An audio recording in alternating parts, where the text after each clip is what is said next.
കോട്ടയം നഗരസഭയിലെ സാമ്പത്തിക ക്രമക്കേടുകളിൽ ഭരണകക്ഷിയിൽ ഭിന്നതയുണ്ടായി. നഗരസഭയിൽ നിന്ന് 211 കോടി രൂപ കാണാതായ സംഭവത്തിൽ അന്വേഷണം വേണമെന്ന് ഭരണപക്ഷ കൗൺസിലേഴ്സ് ആവശ്യപ്പെട്ടു. കൗൺസിൽ അംഗങ്ങൾ അനധികൃത സ്വത്ത് സമ്പാദനം നടത്തുന്നുണ്ടോ എന്ന് അന്വേഷിക്കണമെന്ന് വൈസ് ചെയർപേഴ്സണ് കത്ത് നൽകി. 211 കോടി കാണാതായ സംഭവത്തിൽ ഇന്ന് ചേർന്ന പ്രത്യേക കൗൺസിലിലാണ് ഭരണപക്ഷത്തെ ഭിന്നത മറനീക്കി പുറത്തു വന്നത്. വിഷയാവതരണത്തിന് പിന്നാലെ വൈസ് ചെയർമാൻ അടക്കമുള്ളവർ ചെയർമാനെതിരെയും സെക്രട്ടറിക്കെതിരെയും രംഗത്ത് വന്നു. പിന്നാലെ വൈസ് ചെയർമാൻ ഗോപകുമാർ കൗൺസിലേഴ്സിന്റെ സ്വത്തുക്കളെക്കുറിച്ച് കേന്ദ്ര ഏജൻസികൾ അന്വേഷിക്കണമെന്ന് ആവശ്യപ്പെട്ടു.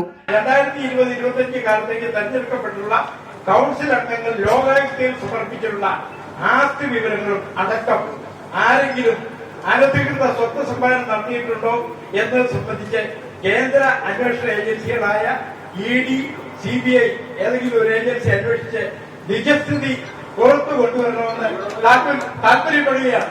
കൗൺസിൽ യോഗത്തിൽ പ്രതിപക്ഷം ശക്തമായ പ്രതിഷേധമുയർത്തി. നഗരസഭാ വാർഡുകളിൽ പ്രക്ഷോഭങ്ങൾ നടത്തുന്നതിന് പിന്നാലെ നിയമസഭയെ കാര്യമറിയിക്കാനും പ്രതിപക്ഷം ആലോചിക്കുന്നുണ്ട്.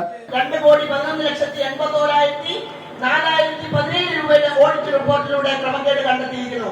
പ്രസ്തുത റിപ്പോർട്ട് ഉത്തരവാദിത്തപ്പെട്ടവർ സാമ്പത്തിക അഴിമതിക്കിടയിൽ നഗരസഭയിൽ നടത്തിയ സംസ്ഥാന പോലീസ് വിജിലൻസ് ഐടിയുടെ നേതൃത്വത്തിൽ സമഗ്രമായ അന്വേഷണം നടത്തി കുറ്റക്കാരൻ നിയമത്തിന് മുന്നിൽ കൊണ്ടുവരണമെന്ന് ഈ യോഗം ബഹുമാനപ്പെട്ട കേരള സർക്കാരിനോട് അഭ്യർത്ഥിക്കുന്നു.